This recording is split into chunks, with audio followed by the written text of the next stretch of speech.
Hai, saya Marta Suherman. Di sini saya sudah terima satu buah email dan inilah email mengenai pertanyaan pilihan kamera untuk usaha.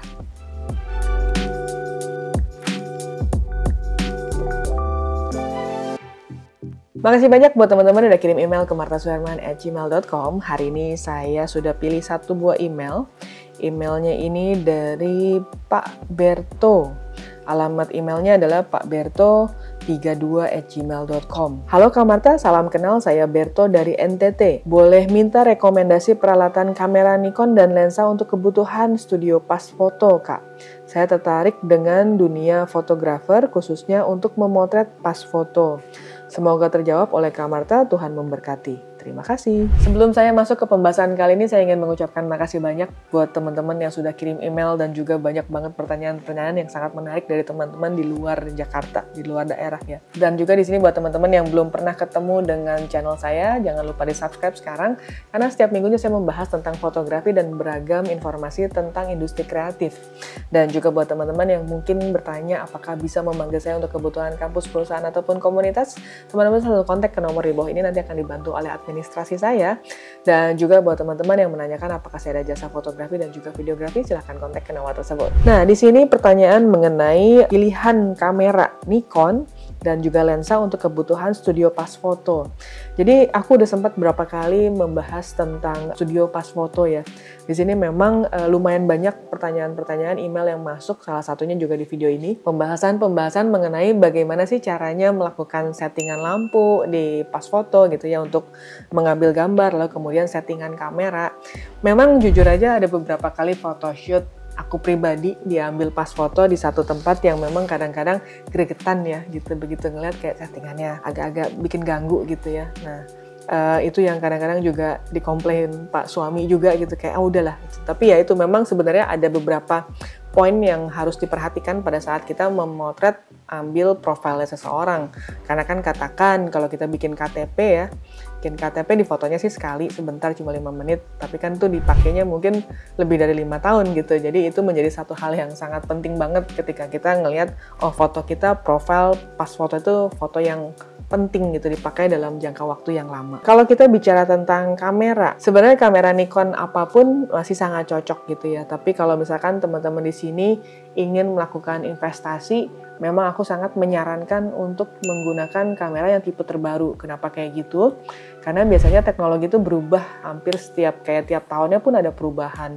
Dan tipe tertentu mungkin maksimum di sekitar 2-3 tahun nanti dia akan berubah lagi gitu ya. Maksimum 5 kali ya. 5 tahun dia akan muncul yang baru lagi. Nah di sini aku pribadi tuh beli kamera dan biasanya berusaha untuk tidak menggunakan lebih dari 5 tahun supaya angkanya ketika aku jual masih bagus.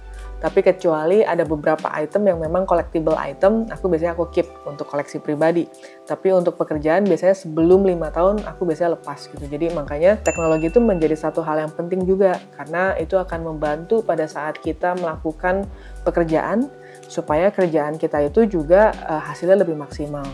Jadi kalau ditanya kamera Nikon yang mana, kalau zaman sekarang di bulan ini kebetulan yang baru rilis itu kamera Z50 Mark II-nya Nikon gitu ya. Nanti aku cantumin speknya seperti apa. Itu kalau teman-teman ingin menggunakan sensor APS-C-nya. Nah itu menurutku sangat cocok kalau teman-teman ingin berbisnis pas foto, atau mungkin teman-teman juga ingin menggunakan kameranya untuk traveling gitu ya, karena Z50 itu bisa dikatakan kecil, compact, dan ya sangat berkualitas gitu, sangat bagus hasil filenya. Atau seri di bawahnya itu ada Z50. Selain itu ada kamera yang mungkin ranahnya juga untuk vlogging di Z30 gitu ya. Aku juga biasanya ngevlog pakai Z30 itu. Tapi kalau misalkan memang budgetnya ada, silahkan pilih yang di atas Z50. Misalkan pengen pakai Z6 deh atau Z7 gitu. Z6 kan sekarang udah ada Z6 Mark III ya kalau nggak salah. Z6 juga salah satu kamera yang bisa dipakai bekerja iya, dipakai traveling juga iya gitu ya. Karena Z6 Mark III itu salah satu yang bisa dibilang sangat-sangat bekerja maksimal pada saat teman-teman ingin mendapatkan foto yang hasilnya lebih maksimal dengan bokeh yang lebih maksimal juga. Karena sensor itu nggak bisa bohong, sensor kita semakin besar, otomatis kita bisa mendapatkan file yang lebih bagus. Jadi kalau teman-teman di sini mungkin masih bertanya-tanya, apa bedanya emang sensor yang APS-C sama sensor full frame gitu ya? Sensornya Z50 sama sensornya Z6 itu apa bedanya? Nah, aku akan ada pernah bahas di video sebelumnya perbedaan antara sensor APS-C dan juga sensor full frame. Jadi beragam banget jiwanya kamera itu memang ada di sensornya. Semakin besar sensor size-nya, otomatis hasil filenya akan lebih baik. Tapi kalau untuk studio pas foto, menurutku Z50 Mark II itu harusnya lebih cukup gitu ya, udah cukup di sana. Tapi kalau misalnya teman-teman bilang, oh belum mau deh masuk ke mirrorless, sebenarnya di seri-seri di bawahnya di DSLR, kamera yang bukan seri mirrorless, itu ada beberapa seri lainnya ya, kayak misalkan di D7000, aku lupa yang terakhir itu 7000 berapa, kemudian juga di D700-an, D700 terakhir kalau salah 780, itu juga bisa dibilang salah satu kamera-kamera yang memang bisa dipakai untuk hobi juga iya, dipakai untuk kerja juga iya gitu ya. Jadi nanti dilihat aja listnya yang aku akan cantumin, jadi teman-teman bisa pilih either di serinya DSLR-nya Nikon ataupun di mirrorless-nya Nikon. Salah satu hal yang harus diperhatikan juga adalah mengenai si lensa ini sendiri gitu ya. Jadi lensa ini menjadi satu hal yang penting.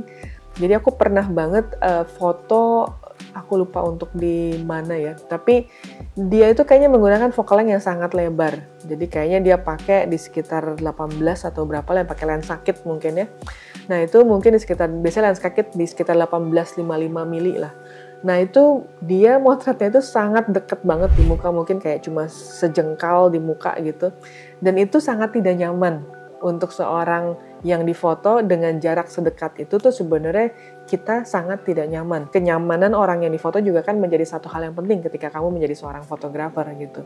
Di sini aku menyarankan kalau misalkan memang punya lensa-lensa kit, coba maksimalkan di lensa yang paling panjang focal length-nya.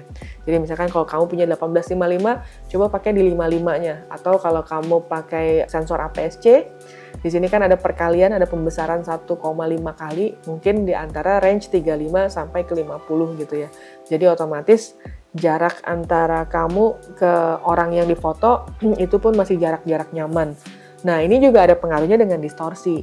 Jadi kalau teman-teman belum pernah tahu tentang distorsi, bisa cek di video saya sebelumnya, pembahasan mengenai apa itu barrel distortion, apa itu pincushion distortion gitu. Jadi ya banyak banget distorsi-distorsi yang memang membuat muka kita ini simetris atau tidak.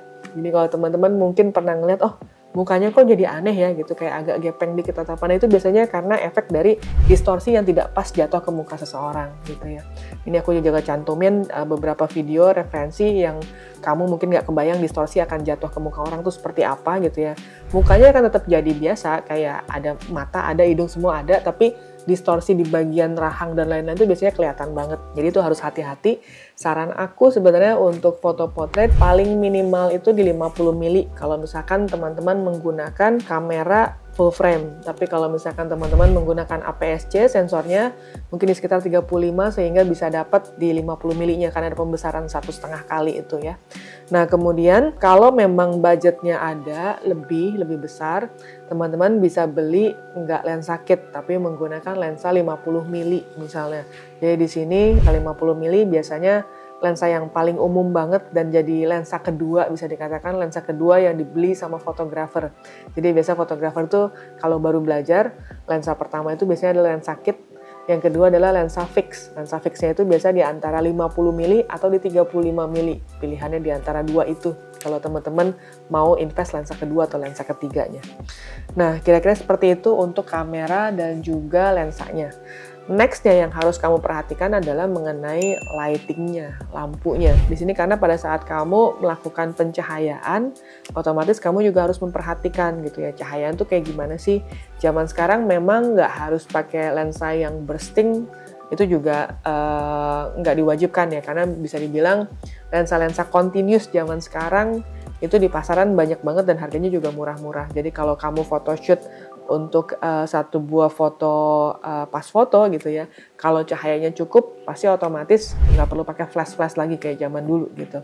Nah biasanya kalau aku ngerekomen sebenarnya minimal ada dua. ada 2 lighting yang biasanya juga ini sangat umum banget dilakukan di sebuah tempat pas foto gitu ya, dimana biasanya kita duduk di tengah, kemudian lighting itu ada di kiri dan juga di kanan gitu. Sebenarnya kalau kita mau bicara sangat idealnya sebenarnya kalau aku sih menyarankan ada 3, kemudian di bagian bawah untuk reflektor supaya bagian dagunya itu nggak terlalu gelap. Tapi biasanya 2 itu juga udah lebih dari cukup. Jadi teman-teman bisa set dari tempat duduknya si orang yang akan jadi klien kamu, kemudian background ya. Background itu otomatis kamu akan butuh backdrop stand juga, kecuali kalau teman-teman mungkin belakangnya sudah ada tembok, mungkin bisa dikasih beberapa roll atau apa, kemudian bisa ditaruh di sana. Nah, lighting itu biasanya ada di bagian kiri dan kanan, biar bayangannya itu tidak mengganggu ya, tidak distract. Dan di sini juga otomatis teman-teman juga harus memperhatikan jatuhnya bayangan ya, karena di bagian belakang itu kalau misalkan terlalu dekat sama si orangnya, otomatis bayangan itu kan jatuh di bagian belakang. Dan biasanya foto-foto pas foto itu biasanya diwajibkan bersih ya, jadi makanya harus benar-benar clean gitu, harus benar-benar nggak ada bayangan yang jatuh. Atau kalau memang teman-teman ngerasa oh kayaknya dengan lighting 2 kiri kanan otomatis udah terang semuanya, nah itu teman-teman juga bisa melakukan setup seperti itu.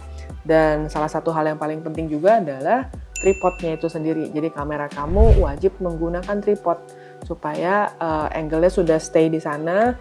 Kalau teman-teman bisa ada komputer, mungkin bisa disambungkan ke komputer kamu sehingga orang yang difoto bisa melakukan preview juga gitu. Kadang-kadang kan ada beberapa fotografer pas foto tuh yang memang memberikan kita untuk melihat gitu ya, atau ada juga yang nggak mau ngelihat atau sama sekali kayak udah pokoknya udah jadi aja sekali jepret udah gitu. Tapi sebenarnya idealnya sih kamu kasih lihat ke orangnya itu supaya ketahuan gitu, oh hasil fotonya tuh memang seperti ini dan cocok apa enggak dengan mereka.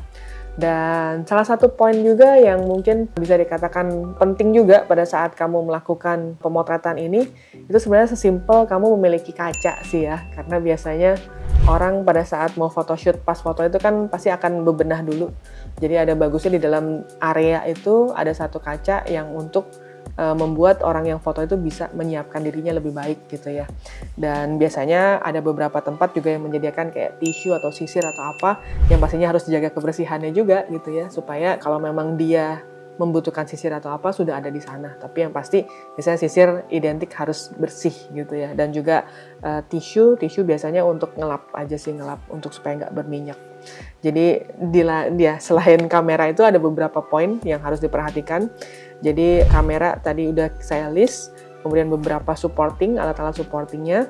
Nanti saya akan cantumkan juga kira-kira layoutnya seperti apa, supaya teman-teman yang mungkin punya usaha untuk pas foto di daerah bisa ideal, paling nggak orang-orang di foto itu juga memiliki foto yang baik dan juga nyaman pada saat dilakukan photoshoot. Mudah-mudahan bisa membantu teman-teman yang ingin membuat usaha pas foto di daerah, dan juga buat teman-teman di sini mungkin ada beberapa hal yang aku lupa sampaikan, teman-teman bisa tuliskan juga di kolom komentar di bawah ini.